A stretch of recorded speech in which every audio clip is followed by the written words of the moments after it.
estamos fantásticos. 100 billones de veces un átomo equivale a 10 kilómetros. Tenemos una cosa más de todos los días. Y entonces me pregunté, a esta escala, ¿qué dimensiones tienen los neutrones y los protones? Y descubrí que los neutrones y los protones a esta escala equivalen a una naranja, 10 centímetros. Y me pregunté cuánto es un electrón o un quark. Un granito de arena, 1 milímetro. Y pregunté cuánto a esta escala equivale un neutrino a la mínima expresión del polvo de harina. Qué bárbaro, ¿no? Es decir, ¿qué es lo que descubrí por este camino? Descubrí que en realidad el 99% del contenido del átomo se encuentra en su núcleo, la masa del átomo. Y además descubrí que el 99% del átomo es espacio vacío. O sea, estamos construidos de espacio vacío. Y para que entiendan ustedes qué significa esto, vieron que hay unas películas que ustedes lo achican hasta el valor que uno quiere y ve el mundo de otra manera. Imagínense que a mí, o a ustedes, yo tuviera una varita mágica y los pondría al tamaño de una partícula.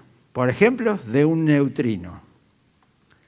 ¿Cómo los vería a ustedes? Los vería como yo veo el universo. Son espacio vacío. Puedo atravesarlos sin tocarlos.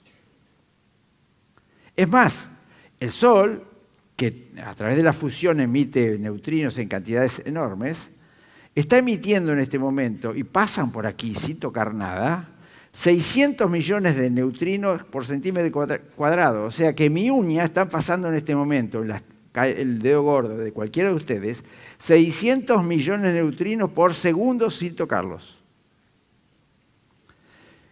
Con esto tenemos en claro la problemática de lo que significa hacer chocar dos partículas de frente. La otra pregunta, ¿puede ser posible que en todo el proceso del universo haya habido solamente 4 partículas? Si ustedes me lo preguntan hoy con lo que se puede analizar, digamos, todo lo que ustedes ven está construido por estas 4 partículas.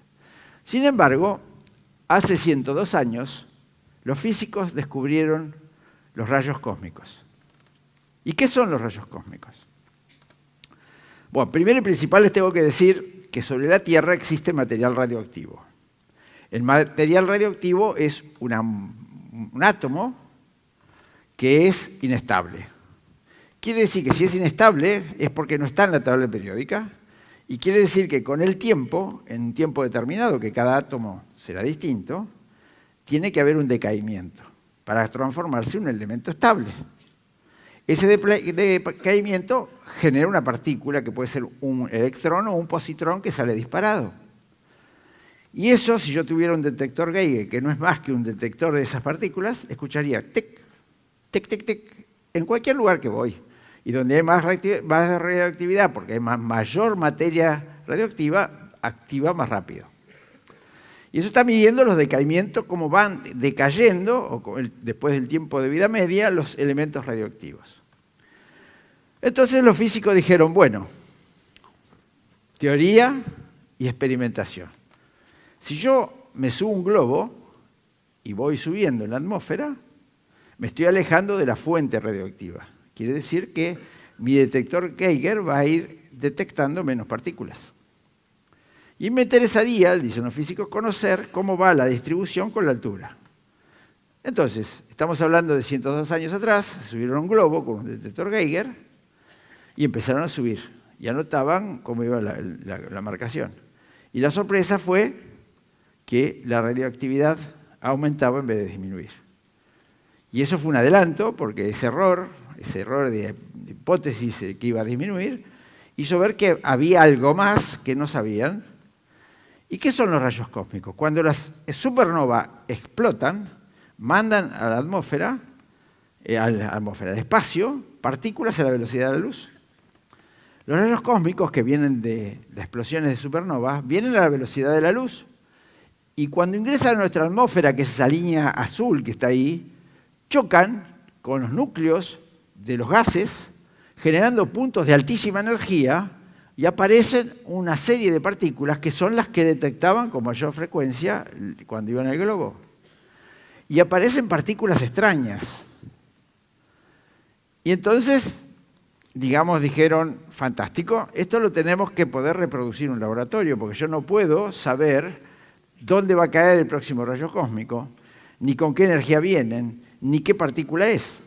Entonces yo quiero descubrir este nuevo zoológico de partículas, tengo que hacer algo en un laboratorio. O sea, tengo que acelerar una partícula para llevarla a la velocidad de la luz y hacerla colisionar contra los gases, como en la atmósfera.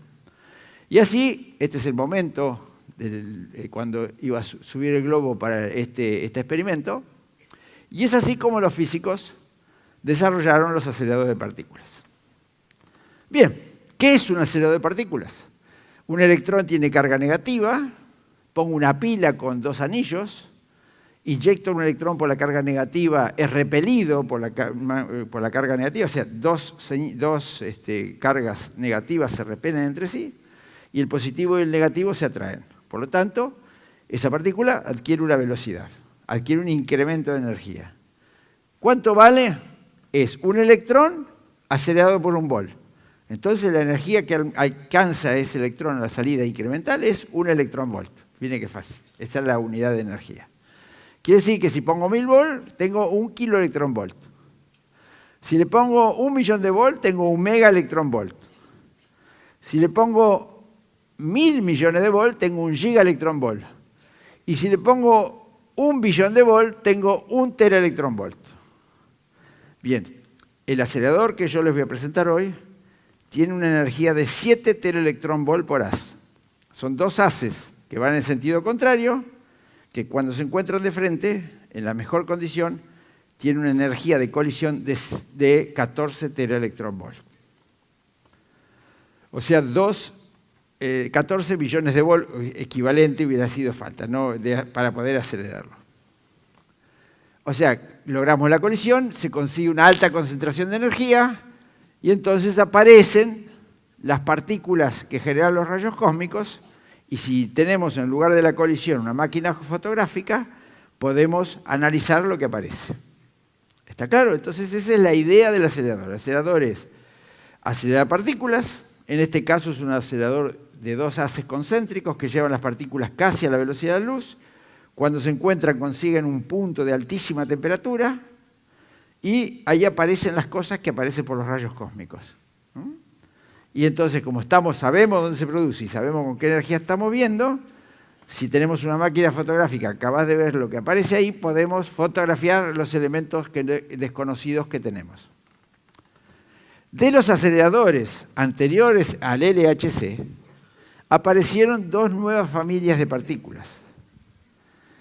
Las partículas, la primera familia de izquierda a derecha, a partir de las estables, tienen la misma exactamente 2 leptones y 2 quarks, y son 1000 veces más energéticos que las estables. ¿Qué significa 1000 veces más energéticos? Que para poder hacerlas aparecer necesito tener una energía concentrada 1000 veces mayor.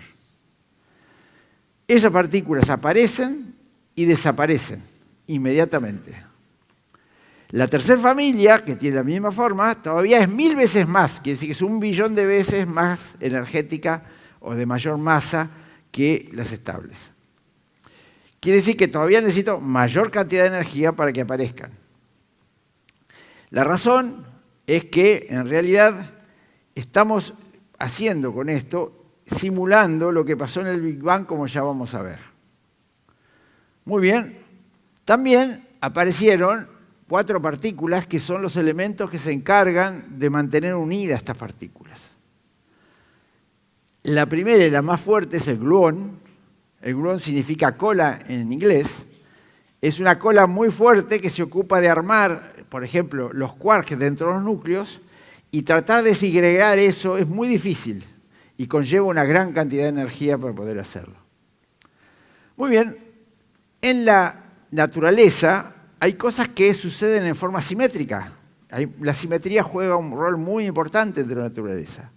Quiere decir que los físicos, analizando estas partículas, pudieron ir armando un rompecabezas, incluyendo a todas estas partículas, y a través de las interrelaciones de estas partículas, pudieron escribir una fórmula que las relaciona.